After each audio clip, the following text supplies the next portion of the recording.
Hello friends, this is Aryash and welcome to maths Varta. दोस्तों, आज हम बात करने वाले हैं मैथ्स बेसिक फंडामेंटल ऑपरेशंस के बारे में, यानी how many operators in mathematics, यानी बेसिक गणित में कितनी संक्रियाएं होती हैं।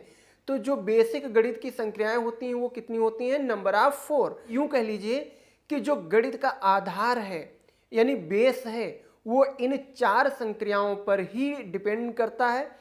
जैसे कि हम ऐड करेंगे, ऐसी कौन सी जगह है, ऐसा कौन सा प्लेस है, ऐसा कौन सा क्लास है जहाँ पे हमें ऐड करने की रिक्वायरमेंट ना पड़े, सब्ट्रैक्ट करने की रिक्वायरमेंट ना पड़े, मल्टीप्लाई करने की रिक्वायरमेंट ना पड़े और डिवीजन करने की रिक्वायरमेंट ना पड़े। अगर आपको अपने दैनिक जीवन के लिए छोटी से छोटी न्यूमरेसी सीखनी है तो उसको सीखने के लिए हमें इन 4 मूलभूत संख्याओं को सीखना अनिवार्य है। मैथ के जो 4 बेसिक ऑपरेटर्स हैं, यानी कि जो गणित की 4 मूलभूत संक्रियाएं हैं, वो addition, subtraction, multiplication and division होती हैं। और ये चारों जो संक्रियाएं हैं उनको हम किस आधार पे यूज करेंगे, तो उसके लिए हमें यहाँ पे एक चीज देखनी है कि किन चीजों के साथ में हम इनको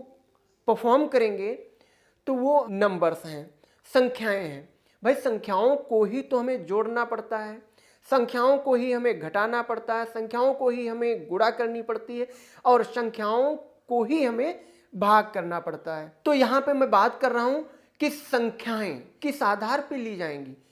तो सबसे जो मेन फैक्टर यहाँ पे मेन रोल जो है वो है चिन्हों के आधार पे संख्याएं। अगर आप लोगों को मैथ के चिन्हों के आधार पे ये चारों संख्याओं का यूज करना नहीं आता है तो मैथमेटिक्स में आप लोग हर एक स्टेज में, मैं 100% गारंटी के साथ कह सकता हूं कि आप लोग गलतियां करेंगे ही करेंगे। तो संख्याएं चिन्हों के आधार पे कितने प्रकार की होती हैं? तो 2 प्रकार की होती हैं, एक तो प्लस की, दूसरी माइनस की। तो प्लस और माइनस दोनों प्रकार की संख्याओं के मिलने से कौन सी संख्याएं बनती हैं? पूर्णांक संख्याएं बनती हैं। तो जो ये पूर्णांक संख्याएं हैं यानी जो इंटीजर्स हैं, ये इन इंटीजर्स पे ही हमें मैथ की चारों बेसिक संख्याओं को इंप्लीमेंट करना है। यानी इन्हीं पूर्णांक संख्याओं का जोड़ किया जाएगा और इन्हीं पूर्णांक संख्याओं का सब्ट्रैक्शन किया जाएगा, इन्हीं पूर्णांक संख्याओं का डिवीजन किया जाएगा और इन्हीं पूर्णांक संख्याओं का मल्टीप्लिकेशन किया जाएगा। दोस्तों, मेरी आप लोगों से एक हम्बल रिक्वेस्ट है कि वीडियो को लाइक कर दीजिए। चैनल पे अगर नए हैं या चैनल को अभी तक सब्सक्राइब नहीं किए हैं तो दोस्तों चैनल को फटाफट सब्सक्राइब करके बेल आइकन को प्रेस कर लीजिए